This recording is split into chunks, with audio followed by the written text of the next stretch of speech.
all the pictures that I would have taken were already online. So Peter and I are going to talk some about passenger freighters and stuff like that. And we're also going to go through and talk about what we saw in the Savannah and try to put it into a larger context, both in terms of like, okay, this is the angle and this, and that through those doors you find X, et cetera, and also just in terms of how it all fits together in sort of a larger science fiction sort of framework. Yeah. So as always, Peter, jump in if you've got something. Oh, I will. Okay, so a few announcements. This is the usual announcement slide. The only thing that's changed since the last time you saw it is the schedule stuff. Next week, I expect to do a show. I expect it to be John W. Brown, the other ship that we saw when we went to see the Savannah. They're right next to each other in the pier. Hopefully, I haven't actually talked with Peter if he's available next week. You available next week? Yeah. Oh, great.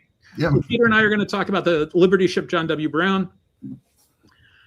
July and the first half of August, I expect to be mostly available. Now, I say mostly because I might try to do some travel in there and go visit some people that because my first thought was I was going to visit people in September, but now I'm having surgery in August. And so I'm not going to visit people in September. So maybe I'm going to visit people before the surgery rather than after. But I've got some stuff I have to do to set up for the surgery. Like I declared my appendectomy to be my practice surgery. And I learned that I need, for instance, a big ass power reclining chair that will lift me up in and out of the chair and do independently adjust, et cetera. Cause I'm going to spend all my time sleeping in that chair. Cause I won't be able to roll over on my sides. I'm going to have to sleep on my back. And so the chair will be a better place for it. And I don't know when I'm going to get that, at some point I'll have to have that delivered, et cetera. But I'm thinking I'm going to try to do some travel in there somewhere. And then the current plan is to have the surgery on Friday, the 21st. I can guarantee you that even if I'm out of the hospital on the 22nd, I'm not doing a show on the 22nd of August, and that I won't do a show the following week. And after that, we'll play it by ear. In all likelihood, it's going to boil down to whether I can sit or not, because if you've ever had lower abdominal surgery, you can stand, you can walk, you can lay down. Sitting, on the other hand, is problematic.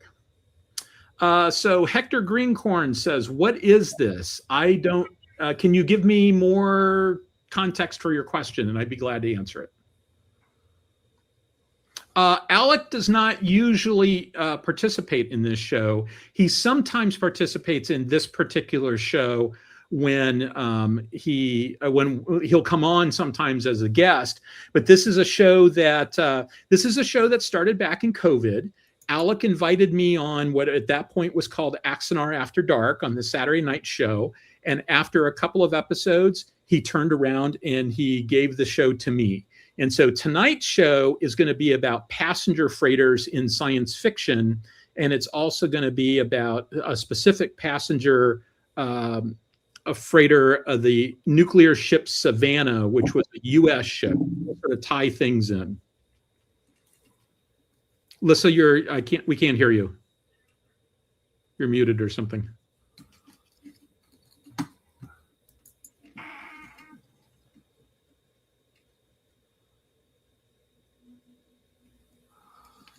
Okay, now it says you're actually muted.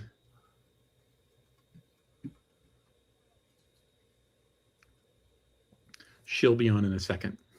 Yeah. In the mean. Hi, there we go. Yes. There we go. Technical problems. Hi, we have been having technical issues tonight, Axanar folks.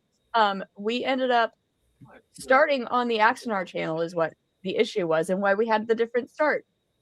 Chris? So we are having channels. Uh-huh. I picked the wrong channel. Yep. That's what was going on. So hi guys. We apologize if you are on the Axanar channel and seeing us for the first time. Hello. Hi. We are normally on the production Gary Studio channel. I'm sorry. That was entirely me being brain dead. I distinctly remember picking the Axanar channel. Okay. I tell you what, we'll go ahead and continue on the Axanar channel. Lissa, if you could go post a note to the effect on the Aries Studio channel and then I'll upload the show to the Aries Studio channel afterwards. So that's just me being stupid. So sorry. So we will have at least part of the show on the Aries Studios channel, but just so you know. Yeah, we're already on there. Yep. When I realized what happened, I threw that up. So we're on both locations right now. Okay, good. All right. So my apologies, everybody. That's just me being stupid. Okay. So to continue on. So here's what we're going to talk about today. Yeah, as Wright pointed out, I was stabbed earlier this month. As Wright pointed out, or as I said earlier, here's the agenda for the show. We're going to look at passenger freighters in terms of real-world ships in general, commercial ships in general. We're going to look at real-world passenger freighters, and then we're going to talk about science fiction passenger freighters a little bit. And I added 1 or 2 more slides, Peter. And then we're going to talk specifically about the Savannah, and then we'll do like an overview, and we'll go through. And at the very end, I forgot to include it in here. At the very end, we'll do some photos of the Savannah, and then I'll do a quick preview of the next show. So this is the Savannah on her original cruise coming into San Francisco. So you can see that's not a ship. You don't look at that ship and go, oh yeah, that looks like a freighter to me. You look at that ship and you go, that looks like a really big yacht. And that was one of the things about this ship, is that it had very sleek lines.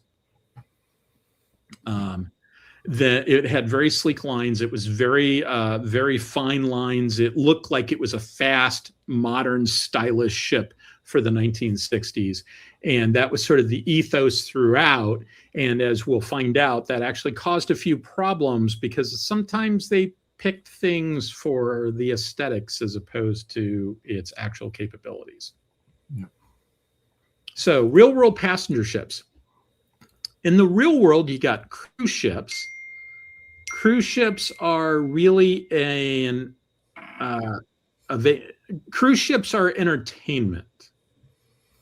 Yeah, you go on them for a vacation. Yeah, as witnessed by the fact that sometimes you get on a ship in like say, I don't know, Miami, and you go away for a little while, and then you come back to Miami, right? You didn't go anywhere. Yeah. So Delon asked the question of how old was that ship, that photo? That photo was from like 1962. So she was commissioned in this or whatever they call it for civilian ships in like December of 61, and I believe she started off on her initial cruise in like May of 62. So that photo is older than I am.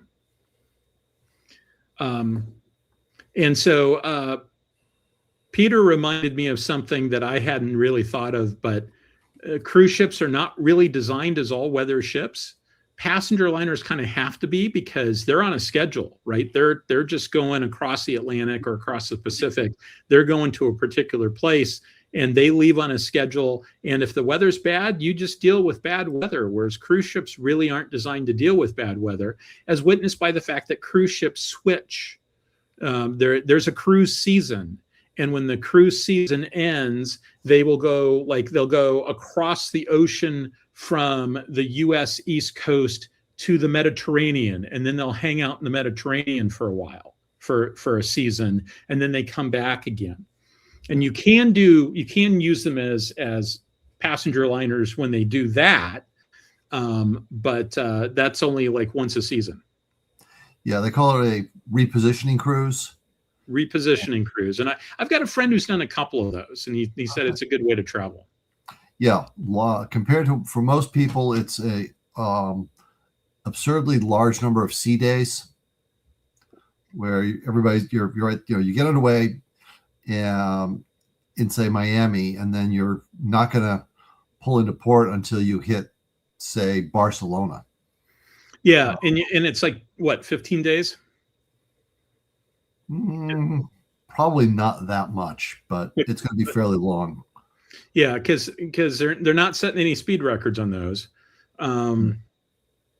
And so when they do those repositioning cruises, for me, that's not an absurdly large number of sea days. My biggest regret was that I never went to sea for more than 15 days. I tried to set things up one time where I could be at sea for a month, and I failed in my attempt to do that. And my guess is, Peter, that what's your longest continuous at sea period?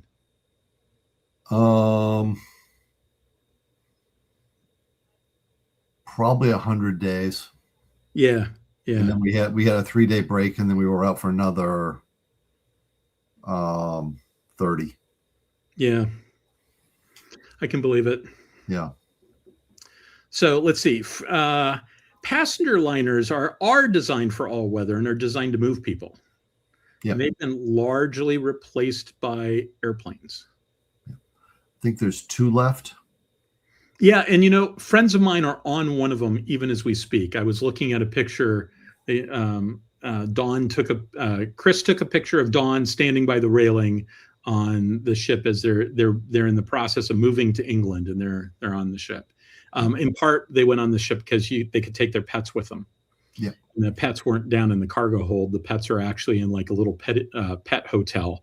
And you can go and visit the pets. Like you can visit the dog twice a day and the cat once a day and stuff like that. So I'm sure Dawn's spending all of her time with her animals.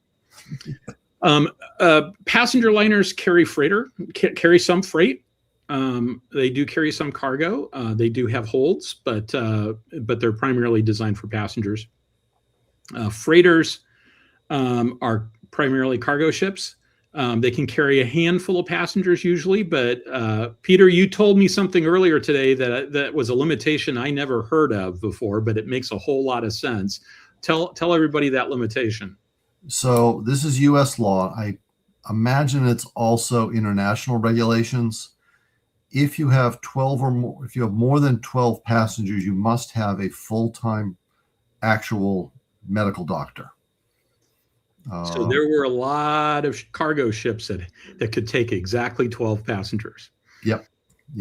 And we'll see some pictures from some later on. Yeah. And then you can still do it, but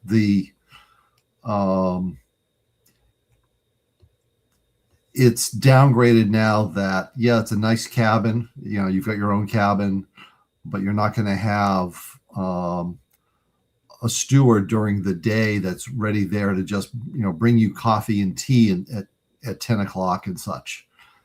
They've just got the impression I get is that you're on your own for large portions of the day. Yes. Yeah.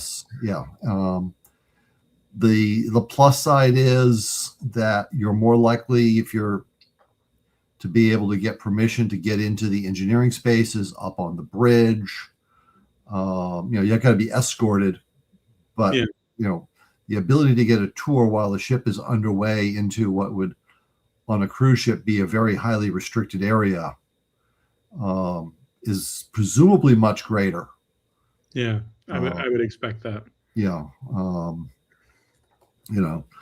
I work cargo ships, and if we had passengers on board that were cool, it's like, oh yeah, you want to come down to the control room and have coffee with us every morning. I'm not going to say no. Why not? But it's loud. It's dirty.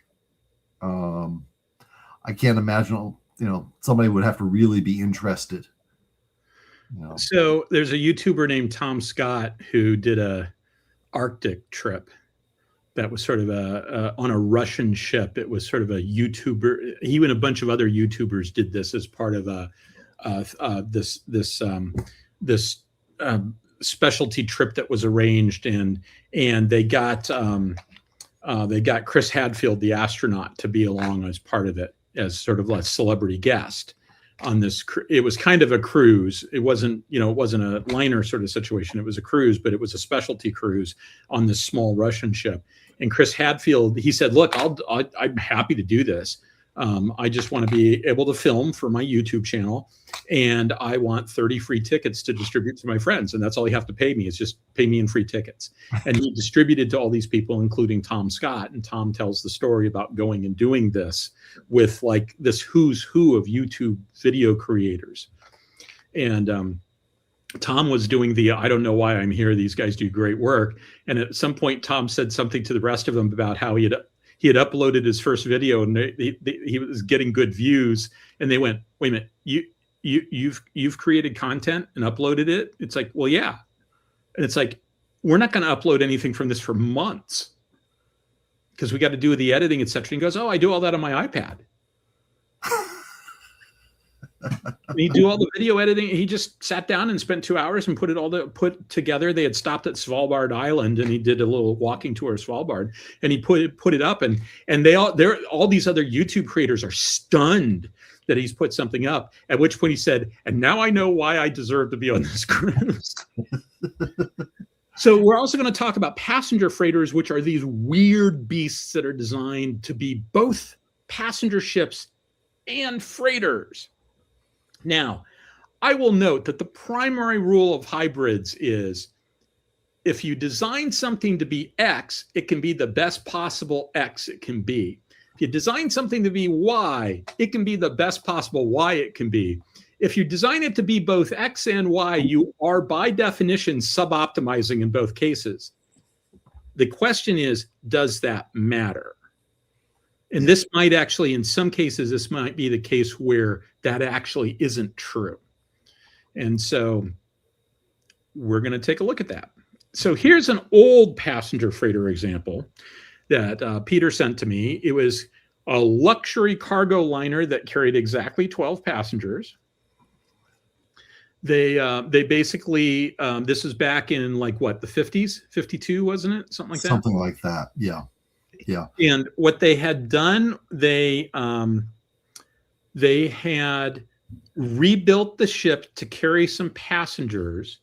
And this isn't just like a cargo ship where you've got a couple of cabins on board. This has dedicated passenger facilities. Like you can see on that deck right below there's a deck around the funnel, and then one level down, that's a sun deck. That is a passenger deck.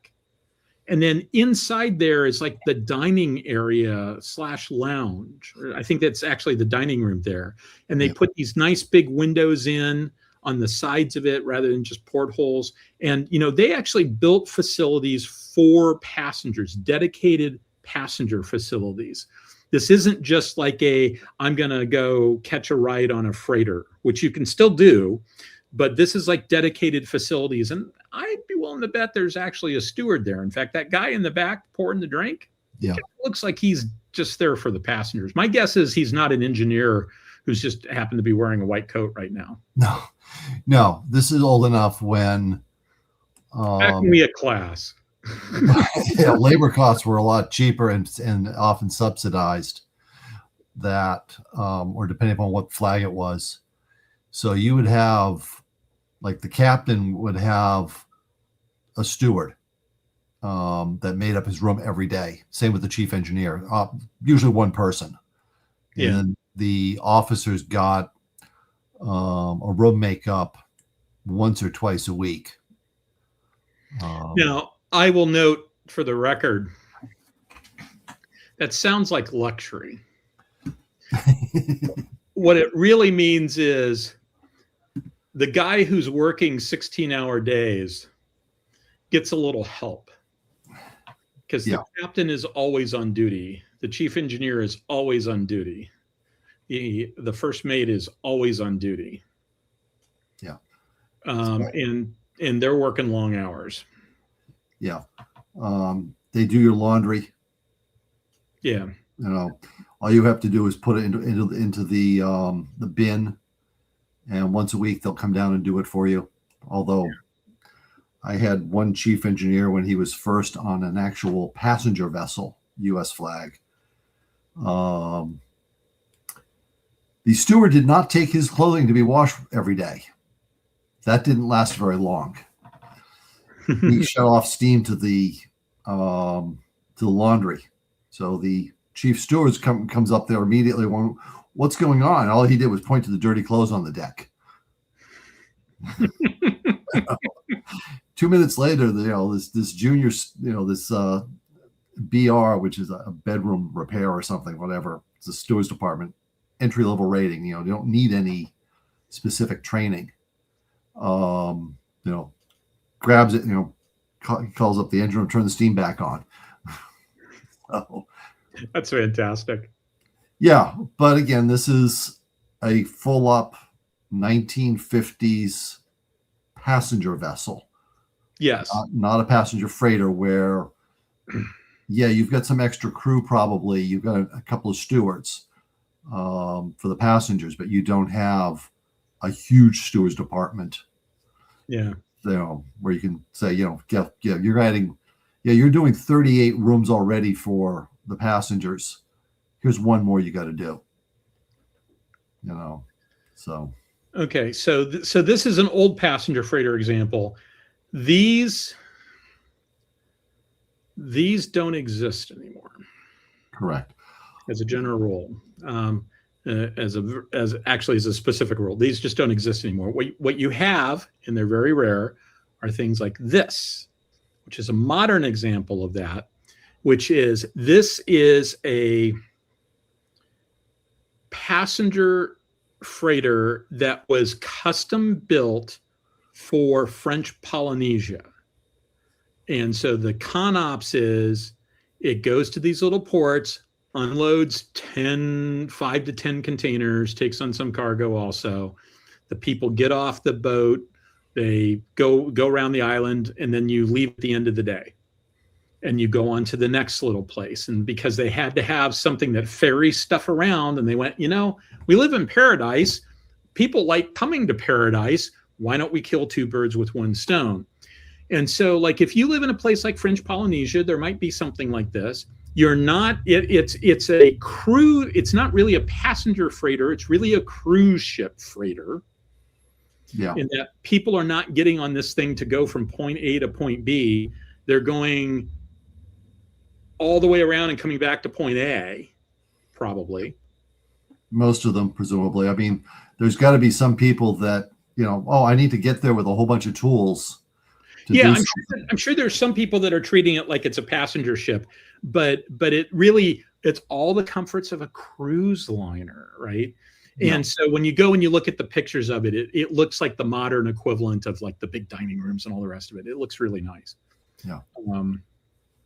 So Wright Sublet asks, can the super oil tanker that is built to swallow SSBNs and sub crews get around the 12 crew? Yes, it can. They do that by just not filing with OSHA. So, yeah. Scott says passengers are helping to subsidize the freight runs. I'm sure that's a big chunk of it. Yeah, I'm sure wouldn't surprise me. Yeah, I mean, French Polynesia, how much cargo can there be? But you've got to keep it going on a regular basis. I mean, it's so critical that you got to pay whatever you got to pay. Yeah. So I mean, you need to do it, and so if you can make it a little cheaper, that's great. So here's an example. This is this really obscure ocean liner from the early 20th century. It was called something like I think it was called Titanic, something like that. Yeah, this is the Titanic, and so. Peter confirmed that what I thought looked like holds, and the reason why I thought they were holds is that there's cranes there, and then if you look down below, there's these empty spaces. So it has a couple of holds that look like they're kind of good size. I mean, it's clearly not a freighter. It's clearly more about passengers, but it can carry a fair amount of freight. And when you hear about ships, passenger liners lost, you frequently hear about, they were carrying artwork or gold or, locomotives or this or that or the other thing. They carried stuff like that, and so cargo goes down with the ship. Yeah. Also, if you're moving across the ocean, you're going to book a big chunk of the cargo hold for your stuff. If you're moving your house, like I'm moving to England, pack all the furniture, and take it with you, and it's on the same ship. You don't have to wait for another freighter to come in. Yeah. Okay, so let's take a look at science fiction. First of all, there was this little movie a while ago called Star Wars that involved this medium or light freighter, I think they called it, or something like that. Freighter. Which I think that had a sort of a distorting impact on that universe, that everybody sort of thought that this is the way that freight got moved in that universe, whereas I think the I think Tatooine is the functional equivalent of Easter Island. It doesn't get a whole lot of traffic, and Mos Eisley didn't seem to be particularly busy as spaceports go, and so I think what it boils down to is that we saw the exception to the rule in that universe. I can't believe that in a world where you have things like the size of a Star Destroyer, that this is what you pick for a freighter. Yeah. And so I think, but I also think in this universe, I think hyperspace travel seems to be virtually free. Yeah. In terms of its cost and in terms of it, both in terms of travel time and in terms of actual cost, it just seems to be free. One thing that I like about this photo, this illustration of the Millennium Falcon, is something that I absolutely despise in almost all science fiction deck plans that show freighters, in that if you look in that cargo hold, there's just boxes, there's just crates. Why would I bother to secure them? I'll just sort of put them off in the corner. I'll just set it down anywhere. It'll be fine. That's not how you load cargo. That just isn't how you load cargo. And next week, when we talk about the John W. Brown, we're going to get into, by necessity, what it takes to load a hold for break bulk cargo. And the short version is you build the cargo into the ship for all practical purposes, and you build floors as you fill it up. Yeah. And so this idea that I'm just going to let cargo I'm just going to stack a box here. I'll just put a stack over in the corner. It's like, yeah, that's garbage. On the left-hand side, we have a Beowulf class free trader from Traveler. And so we've got the outside view of the ship on the far right, and then we've got the 3 decks, and the next one's over. That deck on the far left is passenger staterooms. Yeah. That's all passengers. It's got an open area in the middle that sort of functions as a lounge, and then individual doors off to the side. And so it's got as a percentage of the ship's total size, it's got a fair amount of cargo capability, but it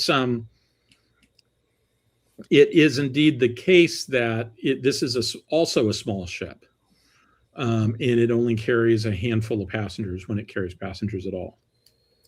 Yeah, the other thing with that is in the Traveler universe, especially if you look at only the first 3 books, before you get into the bigger Space Navy, where they've tripled, I guess, the max size of the ships. A free trader is a fairly good sized ship for that universe. So you don't have this huge discrepancy of, the freighter and then the Star Destroyer. You don't have that discrepancy, in terms of size. Yeah, at least early on. Yeah. One of the important things to understand about both the movies like Star Wars and role-playing games like Traveler is that you're trying to do stuff at the scale of the characters. Yeah. Yeah.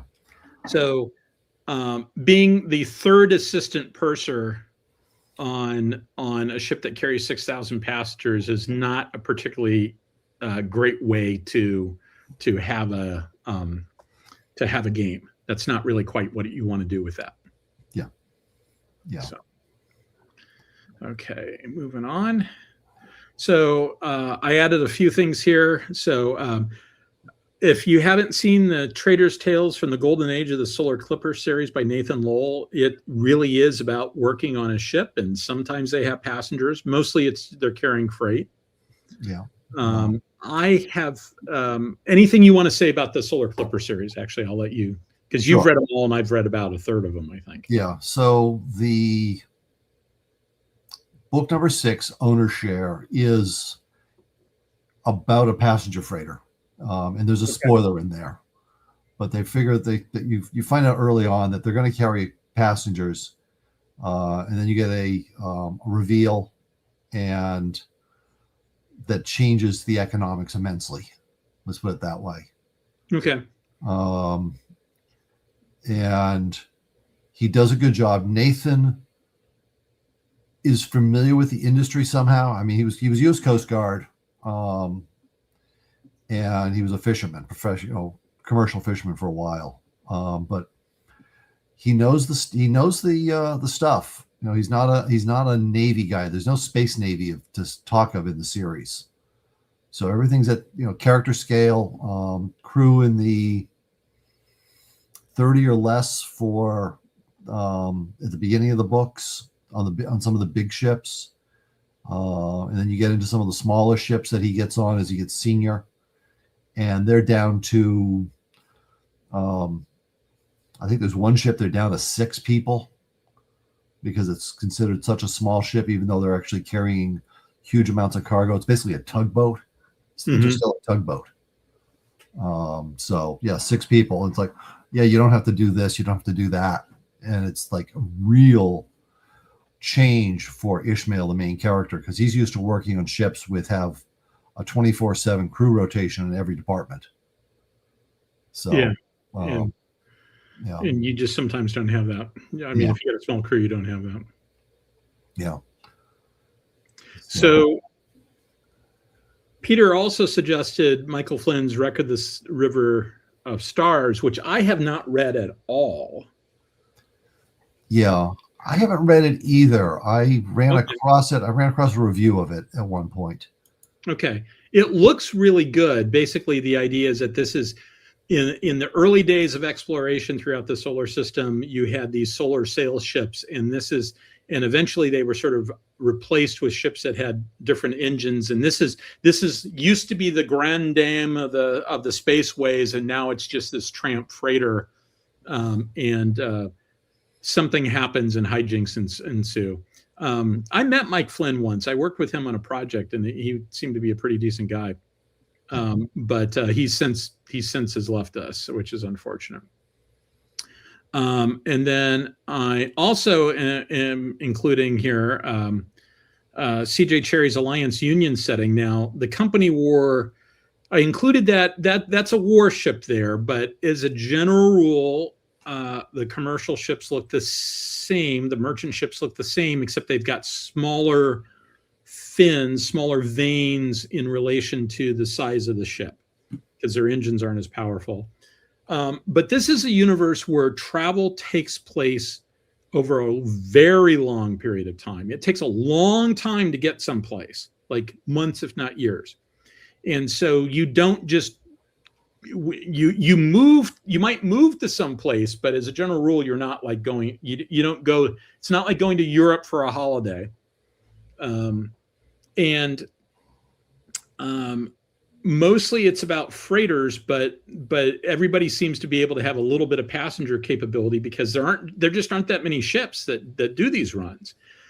And if you can get a copy of the Company War or find the stuff online, she actually gives a list in that of all of the ships in the universe at the time of the Company War, of all the merchanters.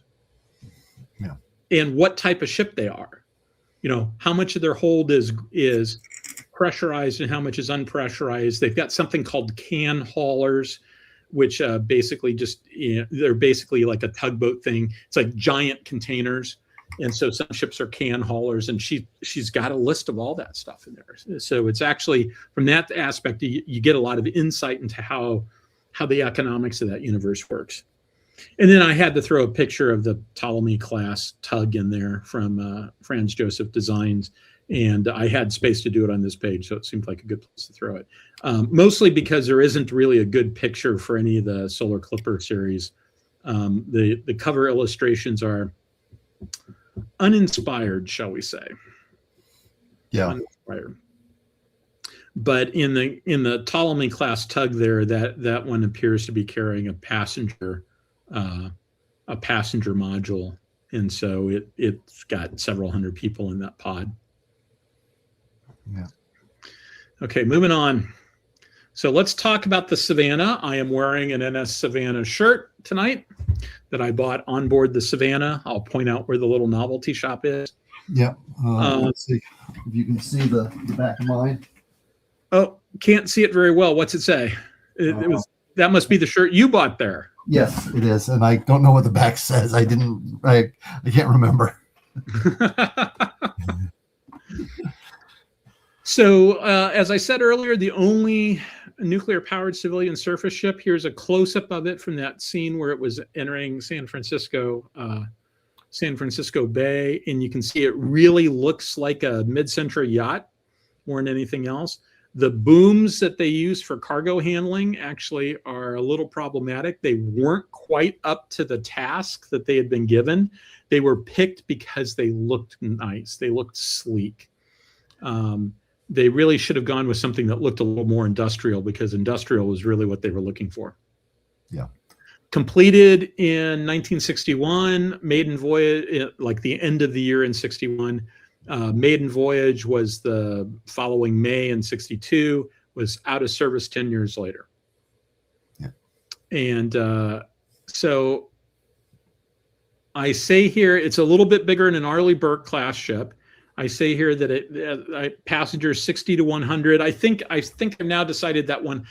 I had it in my head that somewhere I heard that it carried 100 passengers. I don't think that's correct. I think the 60 number seems to be consistently used. I don't know where I got 100, but it carried 60 passengers at a time. Over the course of the life of the ship, it carried, I've heard 900 passengers. I've also heard 842 passengers. And apparently, they didn't have a problem booking it.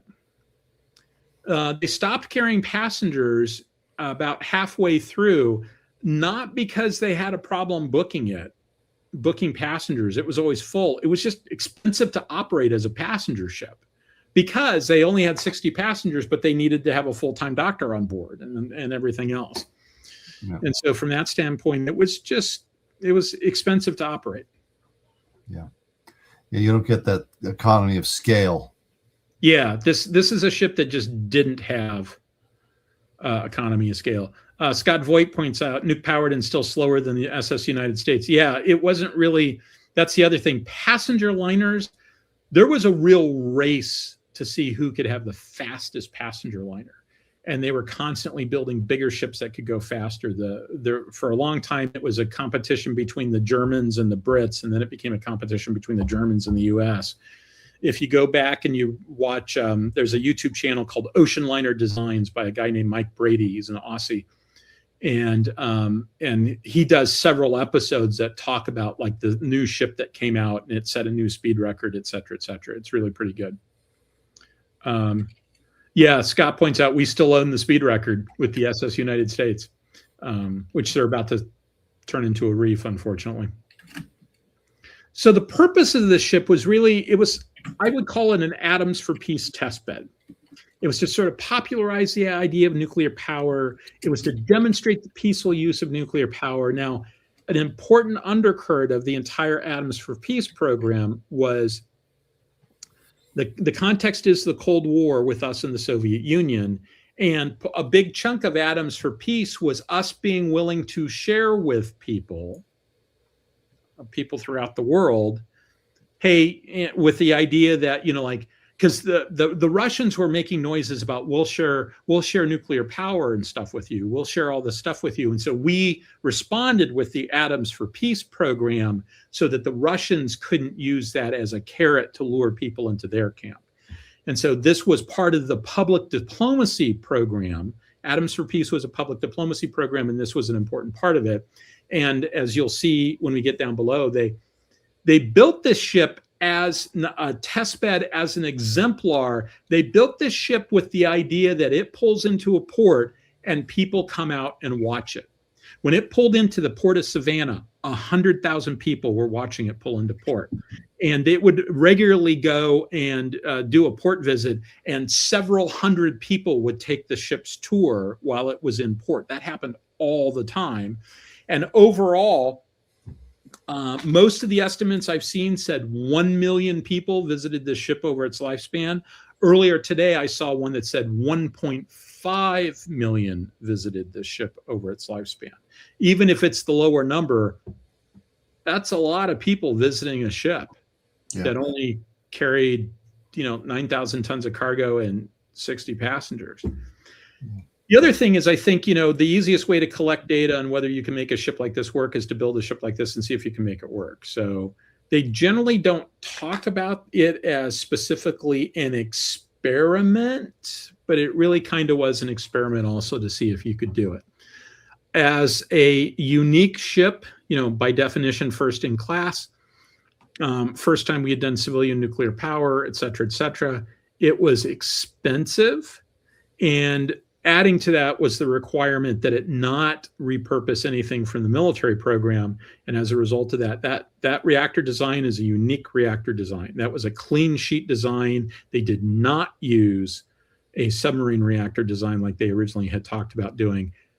They would have run into issues with highly enriched uranium if they had done that. And so this used low enriched uranium.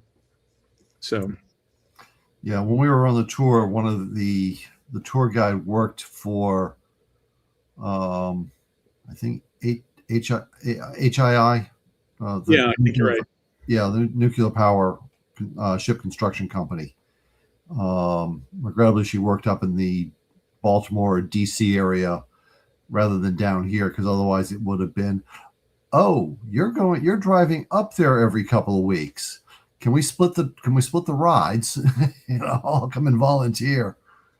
But that design would no longer be allowed because of the way the feed water.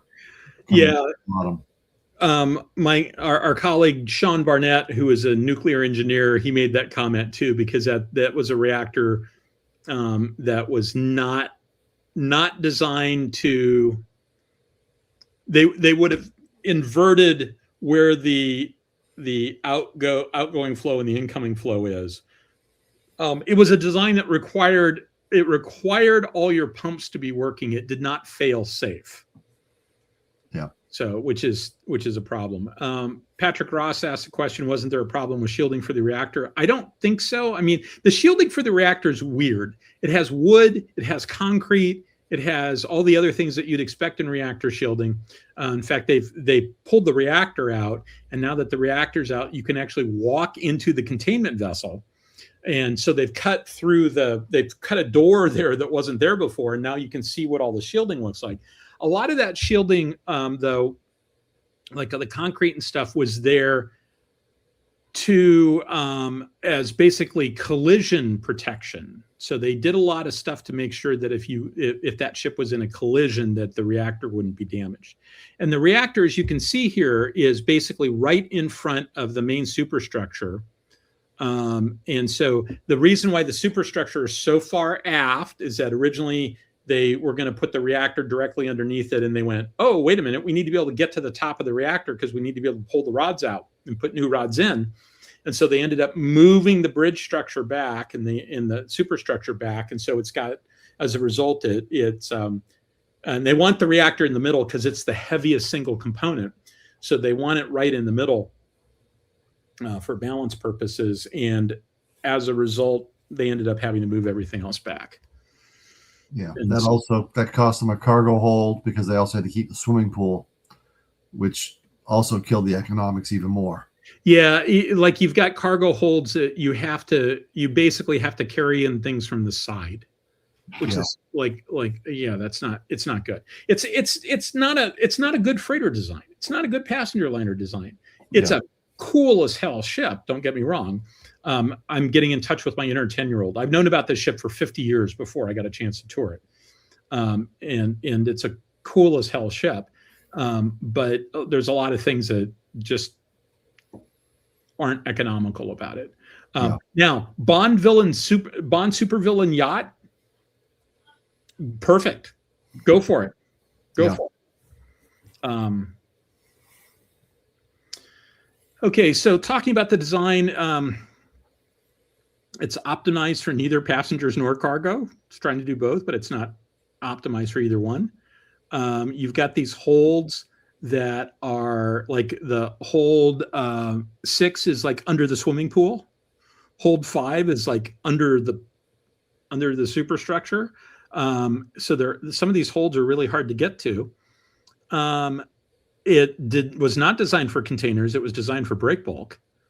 And so you might have been able to refit it for containers in some of those holds, but not all of them. And it was really expensive to design and really expensive to build. And that wasn't necessarily unexpected because it was a new thing and it was experimental, et cetera, et cetera. But it was one of those things that ship operators said, well, how much would this thing cost? What? You got to be kidding me. No, I'm not interested. Yeah. It's the only data points they had on what a civilian nuclear ship would cost. And it was the idea, and it turned out to be really expensive. Yeah, even with the operating subsidies, because this would, as a MARAD designed government program, the government would probably pick up 80 to 90% of the American-made parts cost, and then float a loan for the rest, and they'd give them operational subsidy. Mm-hmm. But you've got to be in international service someplace, and that's, I don't know how much of that they were doing. So, yeah, it was problematic, and a lot of this stuff, a lot of the problems were predicted. A lot of them weren't. Yeah. Yeah. So, and here's just the from the booklet of general plans. And so you can get an idea of sort of what the general layout is. You can see where there's staterooms and stuff like that. We're going to look at a subset of that, a subset of ADEC in just a moment. And I'll give you a better idea. So it had some problems, it had some flaws. So the flaws were it wasn't optimized for passenger use. The airplane was about to make it obsolete anyway. Wasn't optimized for cargo use. Containers were about to make it obsolete anyway. Yeah. So even if they had done a really good job of optimizing across both those things, it still would have been obsolete. It was expensive to operate, even a world without airplanes or container ships. Ran into all sorts of problems, like there's licensing issues. It had to get lots of inspections and stuff like that. There was always somebody wanting to come on board and do an inspection on something. And so that just added to it. Yeah. You had issues with nuclear training and some unexpected union issues, like the time where they fired the entire crew, like on its initial voyage, because the nuclear trained people said, hey, we should be making more money. And by the time the dust settled, they had fired everybody and they trained a new non-union crew. Yeah. One of the problems, of course, that with there was only one school that was teaching it. That was Kings Point. Yep. Maine had a reactor, but I don't know that we actually graduated anybody with a nuclear license. So, I mean, the only ones I've run into have been KP guys. Yeah, I can believe it. Yeah, but that's the federal school, and at the time they were getting a lot more funding than they are now. So, we are going back 50 years. Yeah. So, I mean, the ship is older than I am. Yeah. So, but yeah. There's also an issue with what I'll call nuclear watchfulness.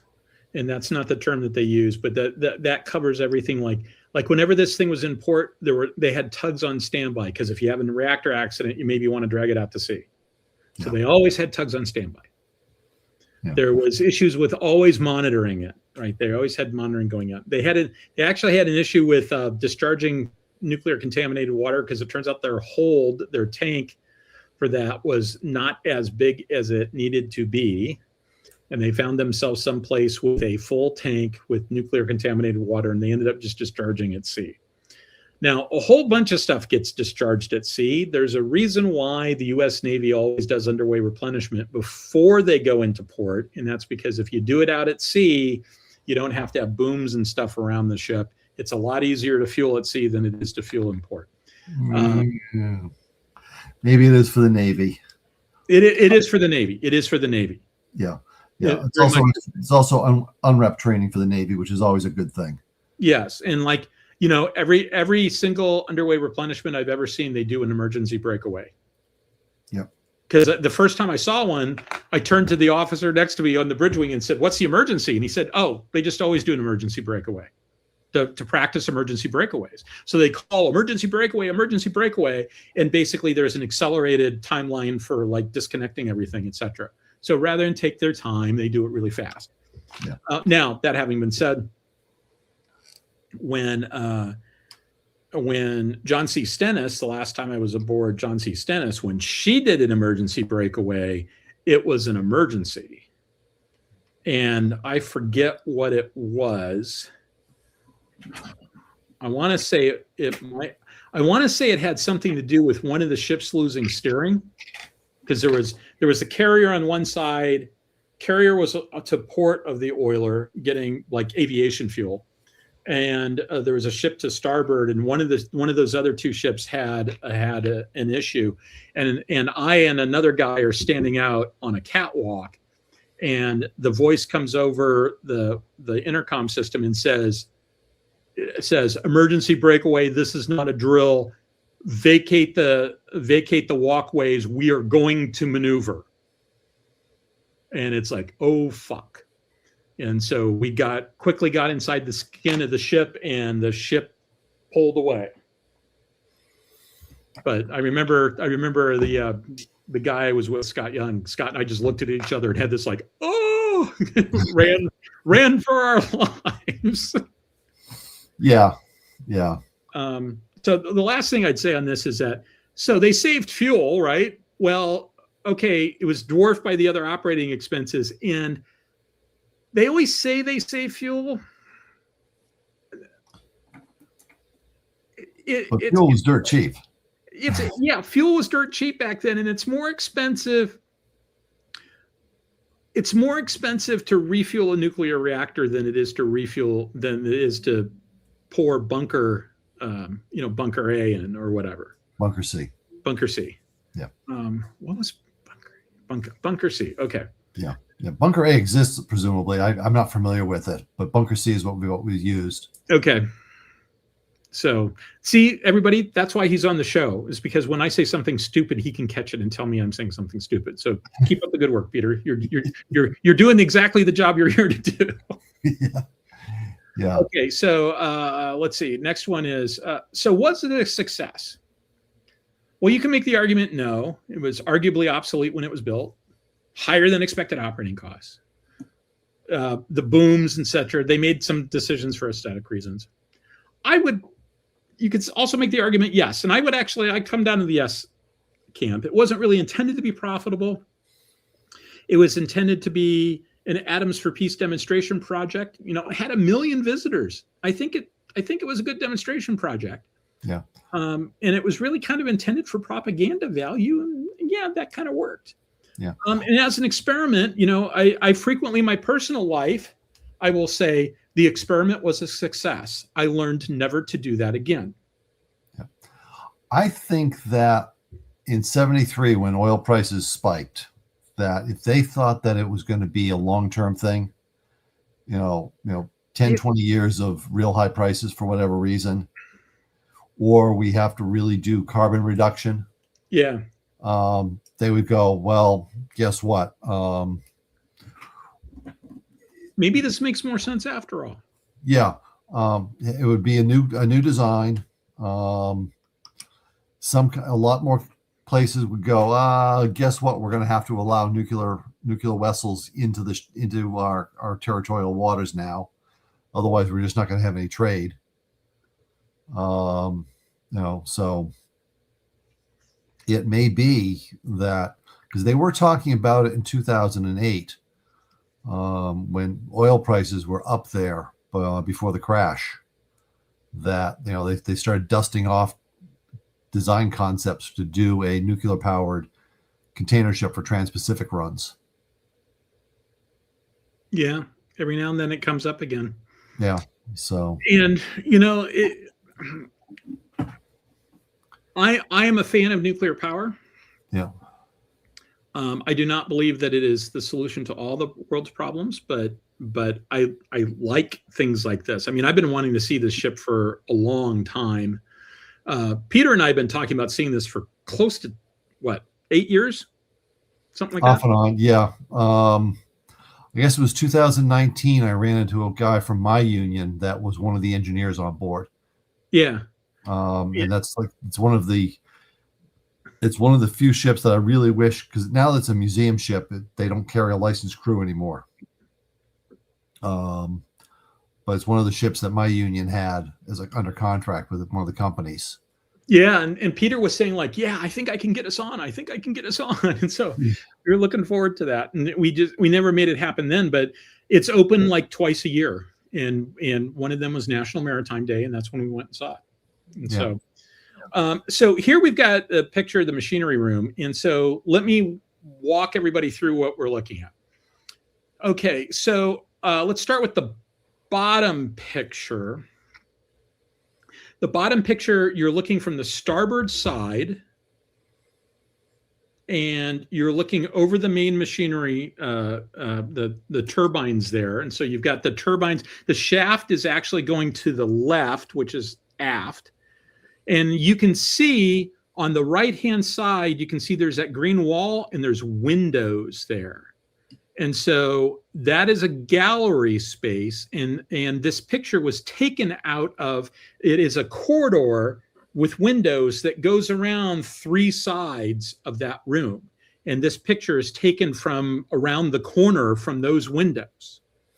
And in those windows, you can look out over the machinery space. It was specifically intended that they wanted people to be able to come and look at the machinery space.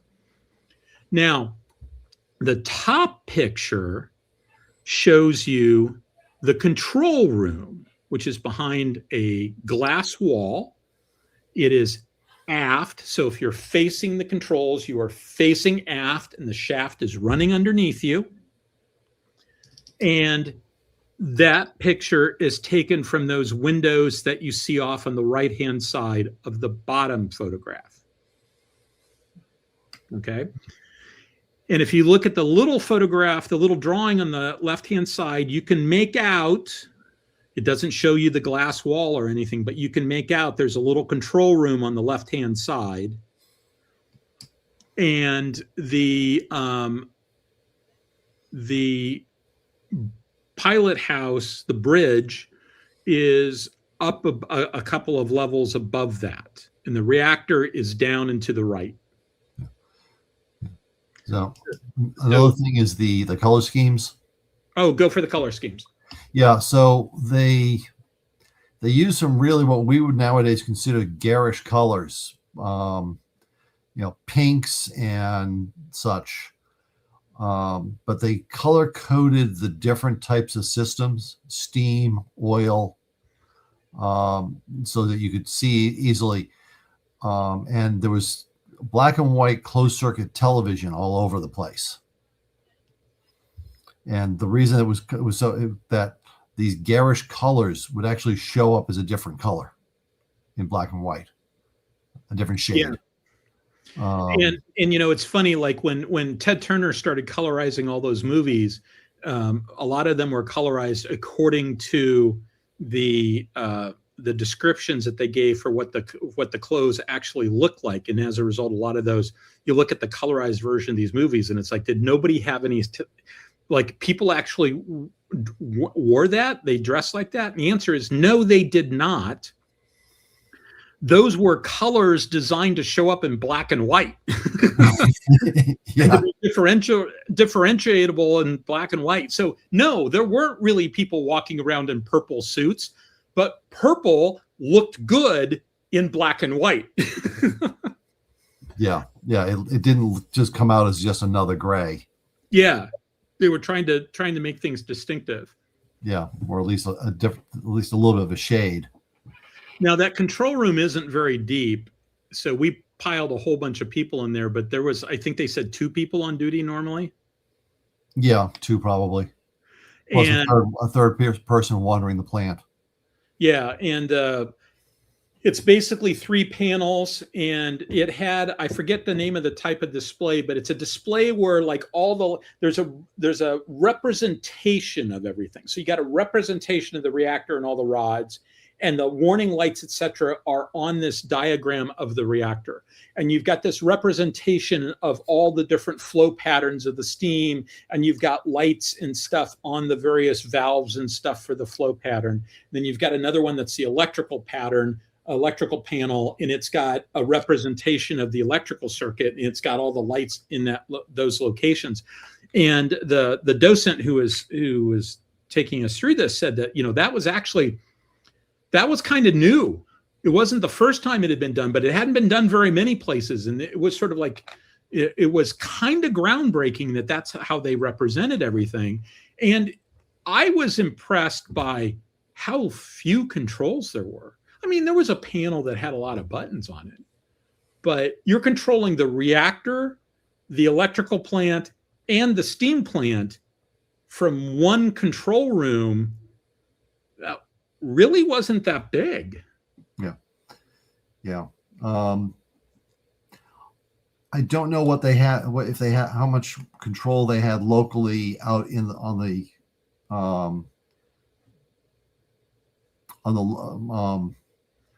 non-radioactive side, and how much local work there was there, because they would have had, I think there was an engineer and an oiler out there at all times, just wandering around doing numbers.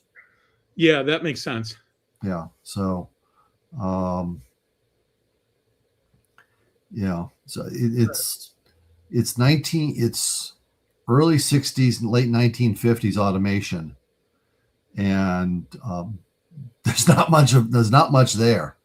Well, but we toured the battleship Iowa, and each one of those boiler rooms, how many boiler rooms were there? Four boilers, 4 machine.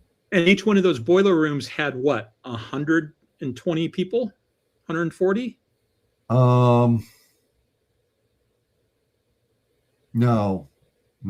Well, it was probably, I think it was 30 on duty at a time. Okay, and they were probably in 4 shifts, so it was probably like 120 total. Yeah. And the reason why they would be in 4 shifts is because it's incredibly hot in there, right? Yeah. Like the temperature is always like 110 degrees, and you just don't have much stamina. Nobody's doing an 8-hour shift when it's 110, 120 degrees. Yeah. And it's also very loud, et cetera, et cetera. And the work is incredibly boring. There was one guy whose job was literally to look at a little gauge, and it had a little bubble in it, and to turn the valve this way or this way. And he just did that for 4 hours to keep the bubble centered. And so no automation there. Now, the last steamship you were on, how many people did you have in engineering for a watch? 2. Yeah. Yeah. 2. The training ship I was on, which is the ex-USNS Upshur, built 1950, 600-pound steam plant. I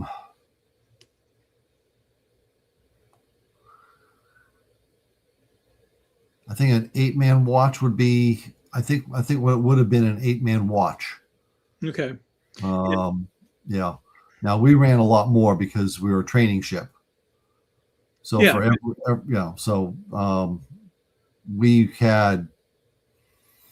we had people doing really weird stuff because we had so many people at one point. Your job is to watch this bubble and adjust this electric motor if it goes too far up or too far down. And it's like, Jesus, 8 hours, it never changes because we're steady steaming. 4 hours. You got the impression that in Star Trek, in the original series, wasn't there one instance where there was basically one guy in engineering and he was bored? Yeah.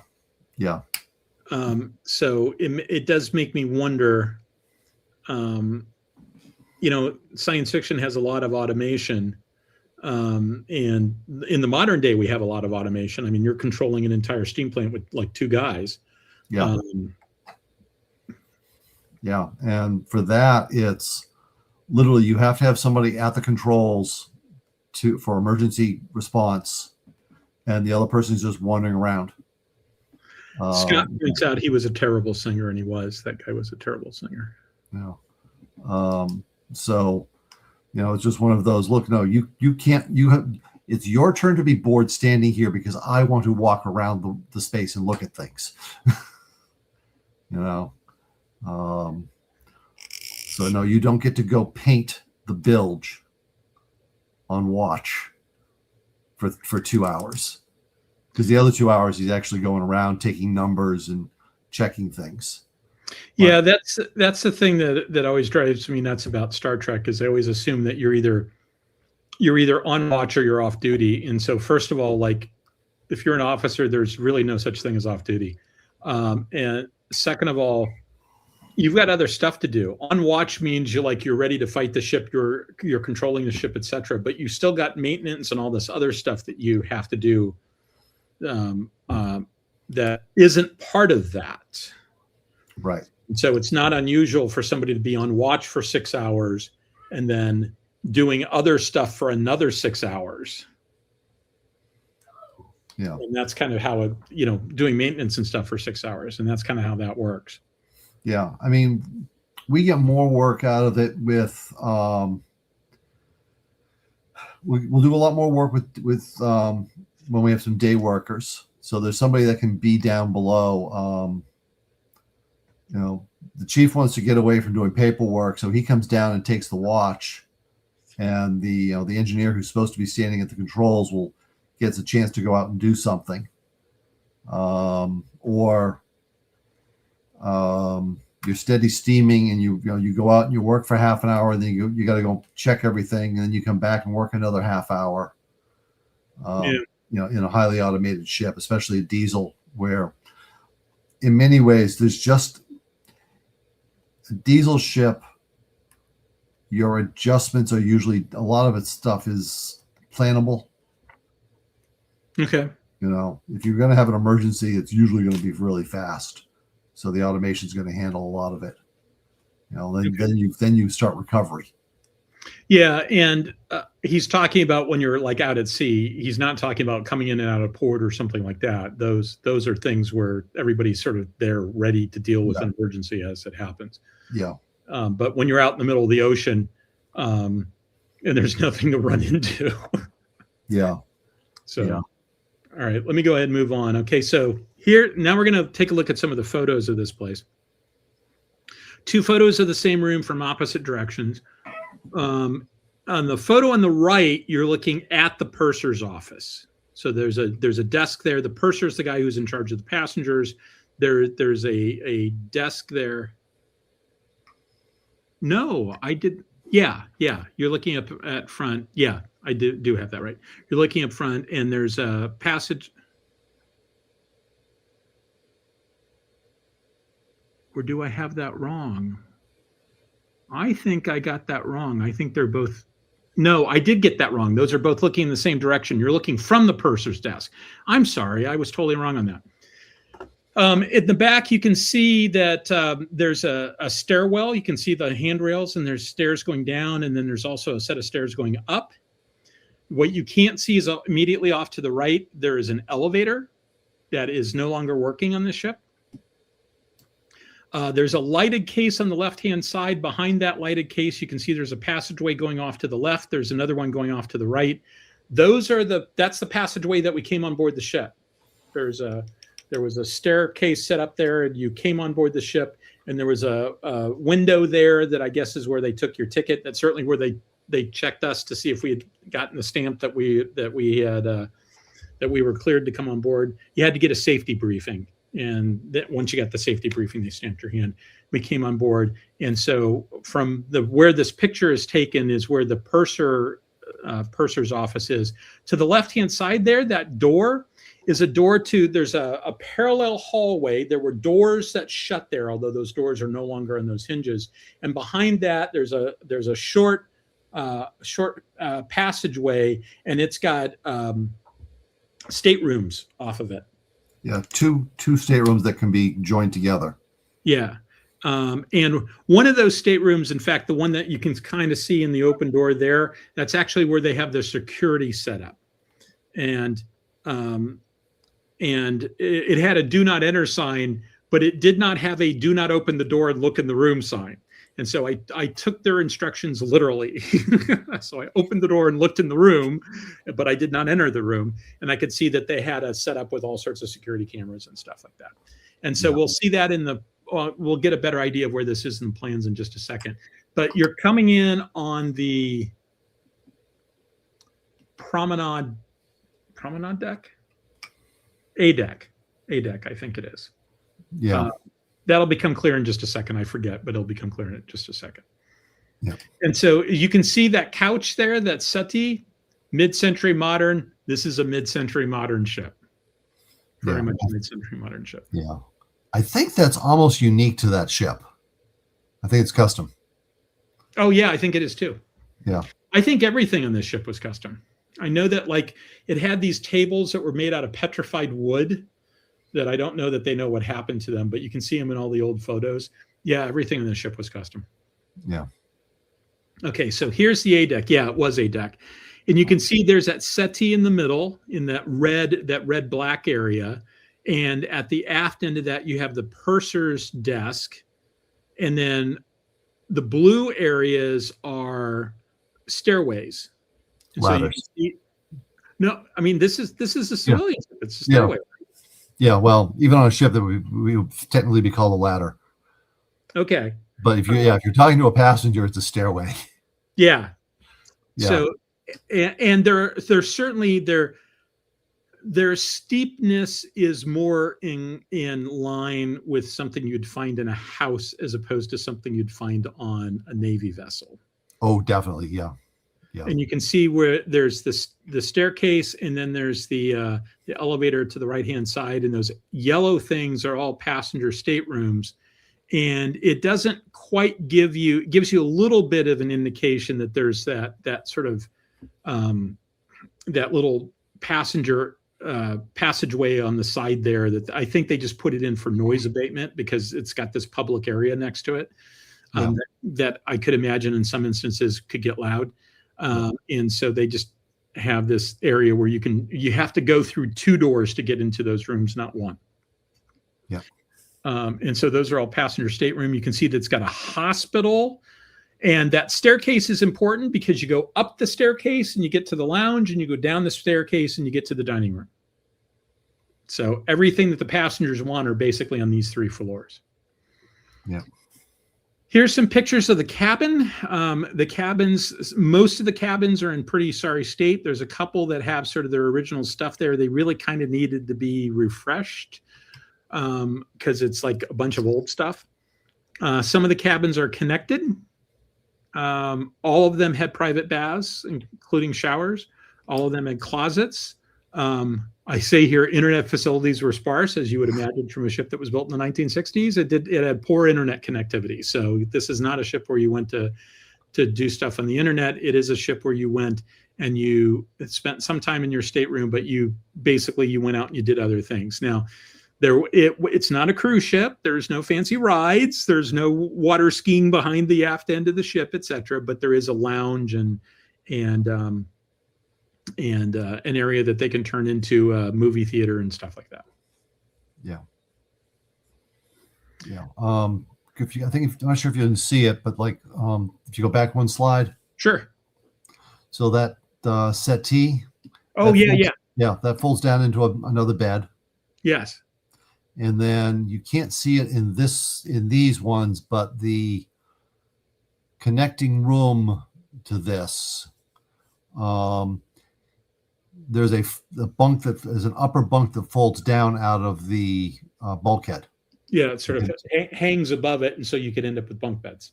Yeah. So, if you got the room and you paid for a single room, that was going to stay closed. But if you could also be in that room with another stranger of the same sex, like, oh, you're just a random passenger, oh,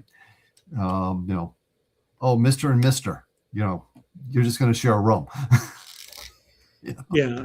Or, it could be a family also, right? Yeah. The interconnected one, you put a family in there, put the two kids in there. They get their own shower if they need it. They get a little bit of privacy, but not a lot. So. And they got a bunk bed. Yeah. Yeah. I don't know about you, but I always got really excited about bunk beds when I was a kid. Yeah. So this is the dance floor and veranda area. You can see there's a bar off on one side. Those windows are facing aft and they're overlooking the swimming pool, which I think when we were there, the swimming pool was covered, right? I think so. I don't remember. Because I think they had a bunch of chairs out there and they were giving a speech. Yeah. So I think they just covered, because I remembered thinking, where's the swimming pool? And I think the answer was, oh yeah, it's just under those things. But there's a dance floor there, and that's just sort of a hangout space. Yep. So the bar is kind of interesting. So that the art piece behind is called the Table of the Elements. It is not a table of the elements, but it is a kind of a cool piece of art. And it's got this sort of faceted look when you look at it. I've seen all these pictures of it over the years, and it sort of looked like they were like, those must be like glass crystal things, and they're kind of faceted or something, which gives all that shadow. No, it's just a hexagon. It's just like a metal honeycomb with hexes in it. And so they're little tubes, like a couple of inches deep, with lights in the end. And so the shadow effect, et cetera, you get at is because you're just looking into a honeycomb. And that's why it looks the way it does, but it still lights up and it's still really cool. Yeah, there's actually something in the let's see.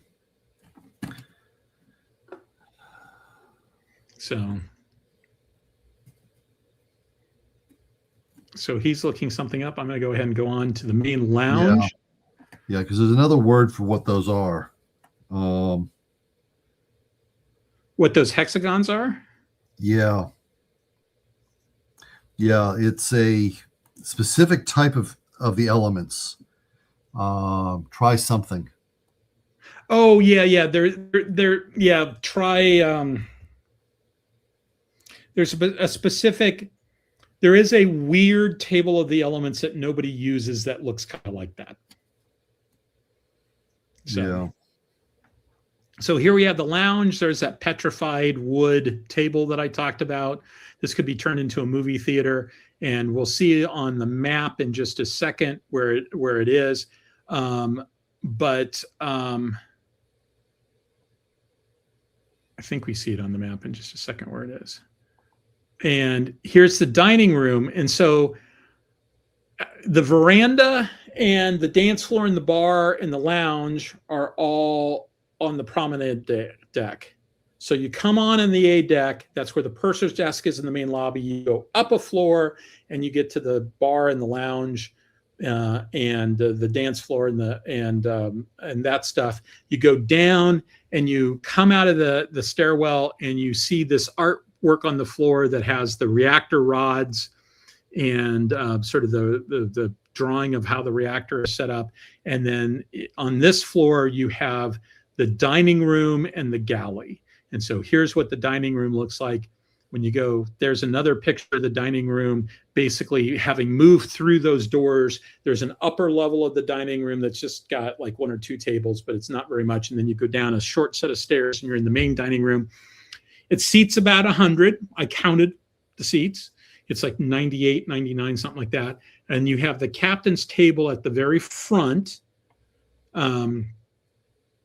And then everybody else is in these smaller tables. And there's a couple of tables off on the side that like there's some that are like for one or two people, which sort of makes me think that, it had the option that if you just wanted to eat by yourself, you could get one of those tables. Yeah. Okay. Found it. It's on the brochure they gave us for the tour. Okay. All right. So the backlit wine rack behind the bar symbolizes the trilinear chart of the nuclides. The trilinear chart of the, it's not even really a wine rack. Supposedly it was. I don't think it was big enough to hold wine. And it's lit. Do you really want to shine light on your wine? Isn't it like aren't all the wine people in the audience like clutching their pearls right now at the idea that you're shining light into the bottle of wine? Well, if you put a few bottles in there for the night. I don't think it's that big. I don't. But then again, I didn't go behind the bar. Yeah. So maybe it is that big. I've never heard it described as a wine rack before. Yeah, it's in the brochure. That's why. Okay. Yeah, and then trilinear chart of the nuclides. I'm not even sure. You will have to ask Andy Presby or something about what that means. Or Sean Barnett. I'll ask Sean. Yeah, or Jim Bell. Yeah. Remember the other guy. Yeah. Okay, so I said that I thought there was a map here. This is the map of the lounge area, at least. And so you got the dance floor and the veranda area and the pool, and then you have the stairs at the back of it, and then there's passageways on either side, and you can go back to that lounge that can be turned into a movie theater, and you can see the thing marked novelty shop. And that's where I bought this T-shirt and where he bought his T-shirt, and we got all sorts of pamphlets, and you could get postcards and all sorts of other stuff like that. I think I even bought a Savannah tie, despite the fact that I need another tie, like I need a hole in the head. But I wanted to support these guys, so I went ahead and bought one. Yeah. So that's what the lounge area looks like. So here's the chief engineer's stateroom. On the left, he got his day room. He's got a table with a couch there because this is a working space, right? He has meetings here. He's got to have space to call people in and have a meeting here. And he's got file cabinets with reference documents and stuff. And then on the right-hand side, you have his bed which is a pretty good sized bed for that time period. And you can see into the bathroom on the left-hand side there. What you don't see is if you turned the camera around, you would see that next to the door going out into the passageway, he's got a sink, and underneath the sink, there's a refrigerator. So he had his own little refrigerator. And the captain's stateroom is approximately the same. It's about the same size. He also has the ability to call people in and have meetings in his stateroom. And that's a very Navy thing to do. The captain always has a 2-room suite, and he's got a room that has a table in it. And the XO, unlike a destroyer, he's got his stateroom, but his bed folds up into a couch, and he's got another couch next to it. And then, because he can have a whole bunch of people come into his room, he could have like 6 people come into his room, plus him sitting in his office chair, and there's room to have a meeting. So he can do stuff like that. Yeah, merchant ships, unless they're really, really small, the captain will have an office. Chief mate will often have an office. Chief engineer, first mate, they'll all have an office. Once you get a certain amount of space just for the footprint of the house, mm-hmm. Adding an office for the top floor is not that big a deal. No, it's not. No, and they need it. It's a working space. Yeah. So I mean, having this day room is not a luxury. This is where he works. When he's not like down in engineering, doing stuff in engineering, this is where the chief engineer works. It's where the captain works when he's not like walking around doing stuff. So yeah, these aren't luxuries. Yeah. Nowadays, a control room like that, like down the engine room, would have a desk and a computer. Yeah. And there'd be people down there filling out logbooks on the computer and things like that. So the admin load has gone up over the decades, mm-hmm. Because the computer makes it worthwhile. On a Navy ship, officers work in their staterooms when they have to do paperwork and stuff like that. That, like, if you're the ops officer, there is an ops department space, and that's not where you work. You as the ops officer work in your stateroom. If they need to find you, they come to your stateroom. But all the enlisted guys who do not have a place to set up a computer, they don't have a workspace like that, they work there. They need desks to do their work at. The senior enlisted need desks to do their work at, but the officers work in their stateroom. Yeah, but the computer is just added to the admin load. It used to be if you could put something in a notebook or something, and it's like, nobody will ever find it.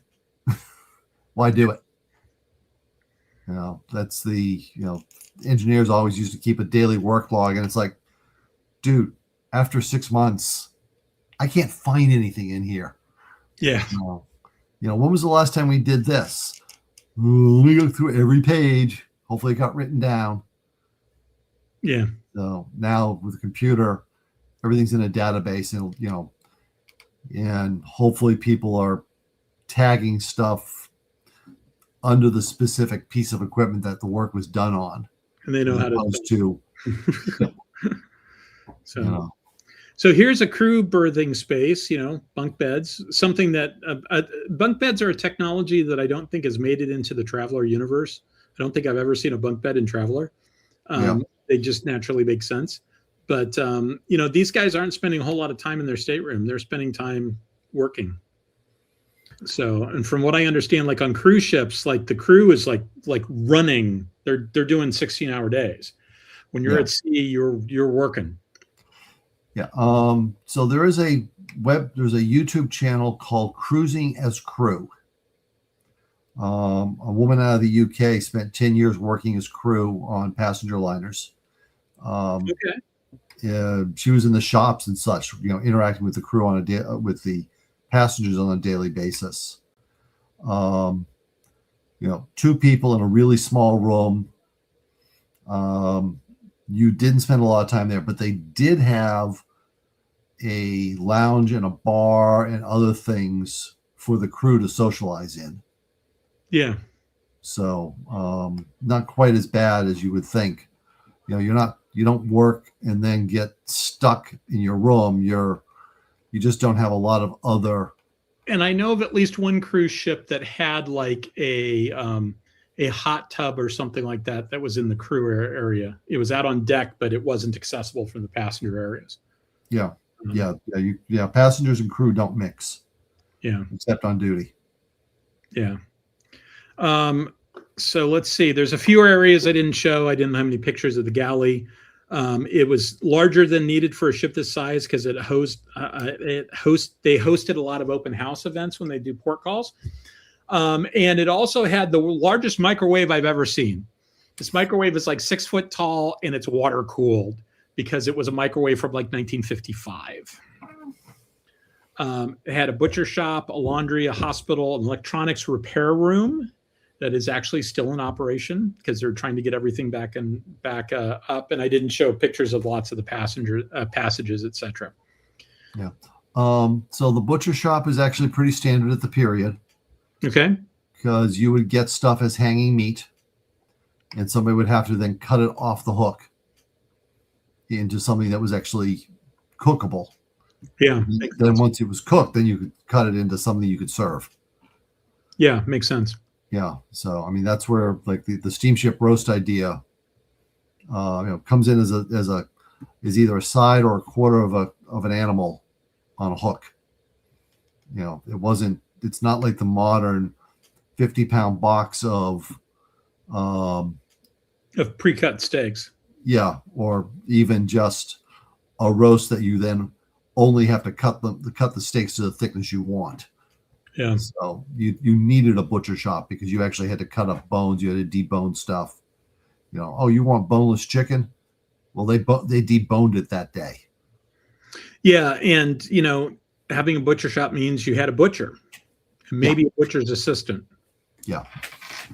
Yeah, so a lot more jobs in the stewards department, even for, I think it's the Red Oak Victory down in, I think it's Florida. They have a butcher shop, and they actually had, somebody that was their job.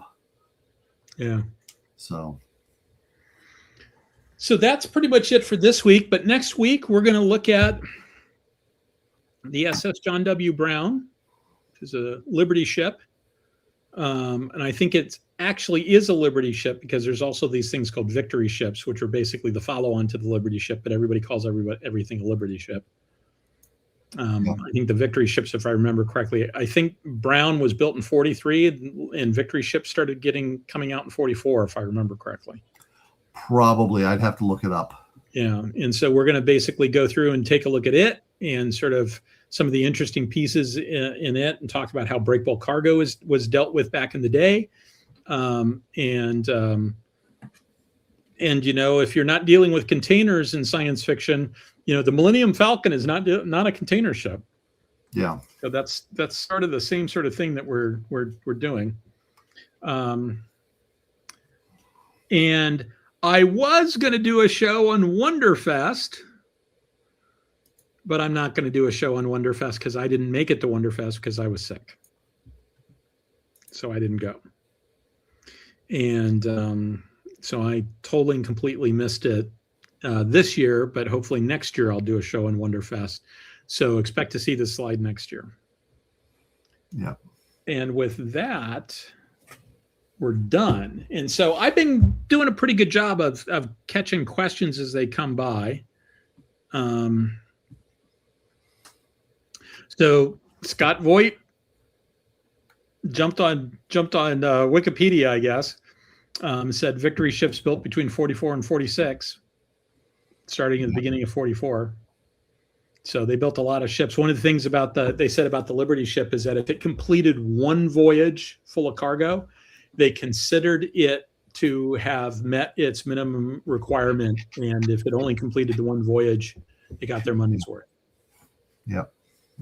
So, all right. So if anybody has any last minute questions, ask them now or forever hold your peace, or at least hold your peace until next week, because you can always ask a question about a previous show next week. For those of you who normally don't participate in the Aries Studio channel, who discovered this only because I had a brain fart when I was setting up the show and I accidentally sent it to the Axonar channel instead of the Aries Studio channel. Welcome. Thank you for coming and checking. This is a show that had a lot less military content, a lot less naval content than it usually does. But when I try to describe the show to people, I say it's generally about real world navies and science fiction navies. And sometimes it's about real world navies with a little bit of science fiction flavoring. And sometimes it's about science fiction flavoring with a little bit of real world. It's about science fiction with a little bit of real world flavoring thrown in, because I tell people that my fandom superpowers, I can talk about real world navies and science fiction navies at the same time. I'm a longtime naval analyst. Peter is a longtime merchant mariner. And generally the other people I have on the show with me are either ex-Navy or ex-naval analysts or something along those lines. The one exception to that is Alec, and you guys all know why Alec comes on the show. Okay, any last questions? Okay, so here's one. Do you have any plans on trying to come down for the USS Texas? Maybe. I haven't seen the Texas. It's on the list. It is not as high on the list as North Carolina. I haven't seen North Carolina either. North Carolina does have a behind the scenes tour where you wear extra good shoes and they hand you a hard hat and you go to a bunch of places you don't normally get to, like maybe Spot 1, which I've always wanted to get into Spot 1 on a battleship. And the North Carolina people had previously said, when I worked at the Center for Naval Analysis, they said, you send us something on letterhead, we'll let you into Spot 1. Never managed to get that done.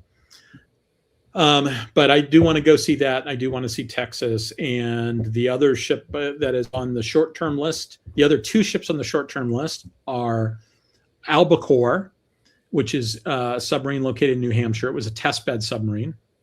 And the USS Salem, which is in, anybody want to guess where the USS Salem is located? Peter? Quincy. Quincy, not in Salem. It's located in Quincy. Quincy, at least it's the right state.